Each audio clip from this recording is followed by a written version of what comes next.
Alright, let's see if this microphone works. It's really a piece of garbage.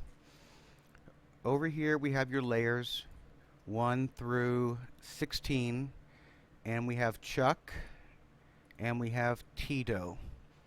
Now we want to convert these to smart objects. The easiest way to convert them to smart objects is right click on Chuck and convert to smart object. There's other ways to do it, such as layer,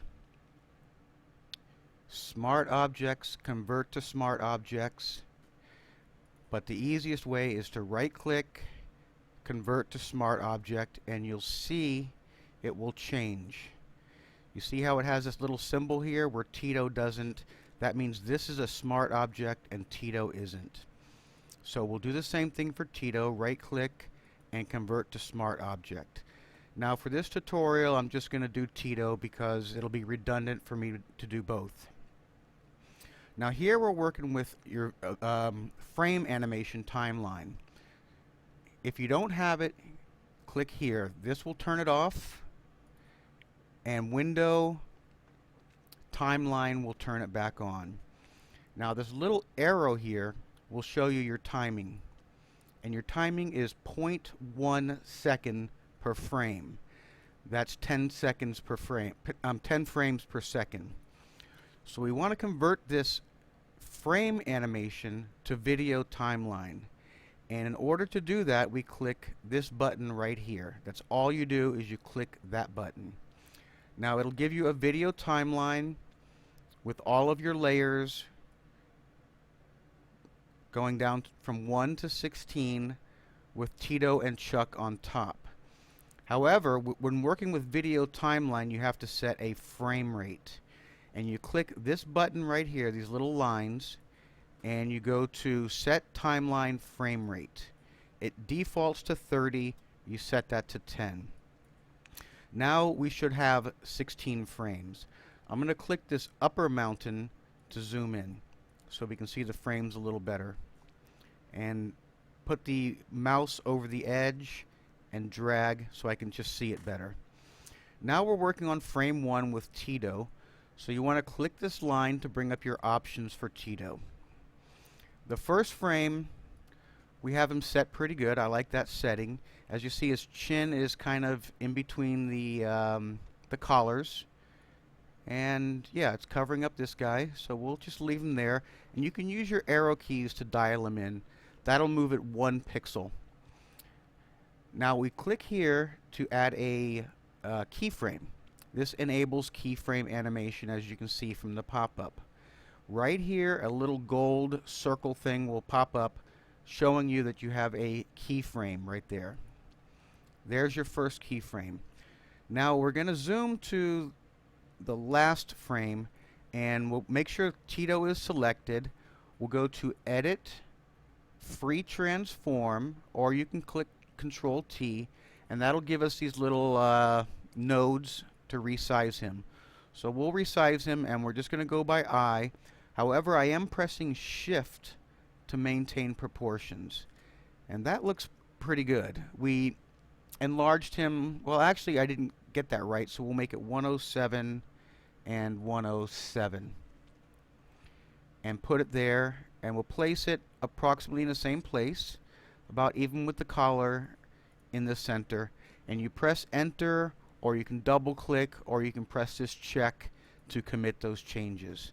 So let's see how that looks as far as size, if it's in proportion. His head is pretty big, and I'm assuming that you wanted his head to be pretty big, and it looks pretty big there, but let's move him down 1 notch. But as you can see, he's messed up in the middle. That's not an issue. We're starting at frame 1, we'll move to frame 2. Now with your move tool, which is this doohickey right here, you can move him into position. Now at this point you want to start using your arrow keys to dial him in. And we'll look at frame 1 to 2, and that transition looks pretty good. We can bring him down just a little bit more.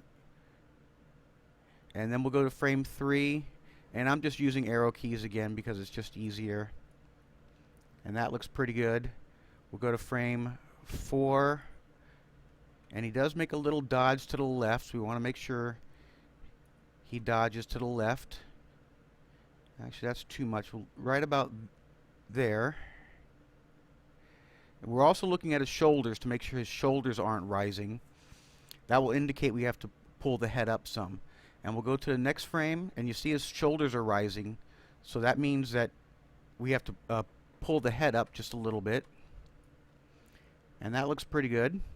We'll go to the next frame, and that looks pretty well aligned already.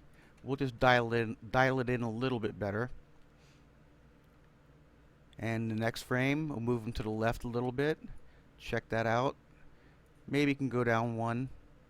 Next frame, we'll dial him over here, and we'll check that out. That looks pretty good. You can get as accurate as you want. I'm going kind of fast. And that looks pretty good, that motion right there. And as you see, we don't have a keyframe there, so I'm just going to move him to the right and move him back to the left so he's in that same position, which will give us a keyframe there. And we'll do the next frame. He's moving too far to the right, so we'll move him to the left. And as you see, every time we move him, it adds another keyframe. That's a funky movement right there. So I'll bring him up. I'm just kind of eyeballing it to where I think he should go. And that looks pretty good. I'm watching his shoulder rise. So that means his head should rise just a little bit. And we'll arrow him over here. This one may be a little tricky too.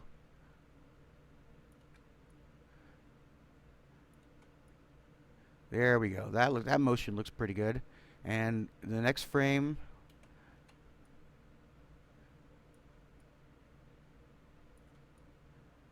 yeah, that's a tricky frame, but we'll just keep that.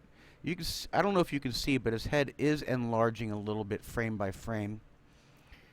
And we'll arrow him over here. I'm going to start going a little faster and maybe a little less accurate.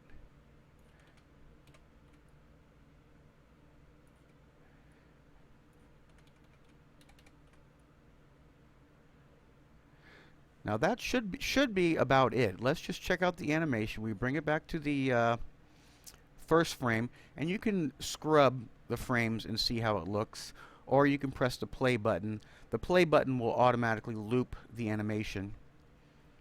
And as you can see, he's moving towards us, and his enlargement is, I'm assuming, perfect. Now that we got that done, we'll press the stop button, and let's just pretend like we also did Chuck. You would go to File, Export, Save for Web Legacy, and this is where it gets a little tricky because once you go into frame animation, it always leaves your looping options as once. So you want to have that loop forever. Now 450 is a little big, but it's not that bad. You could leave it at 450. I generally change mine to 400, but 450 is good, and then you would save it at this point. And I already showed you my GIF settings, so that should be about it, and it should look pretty good. I'm canceling.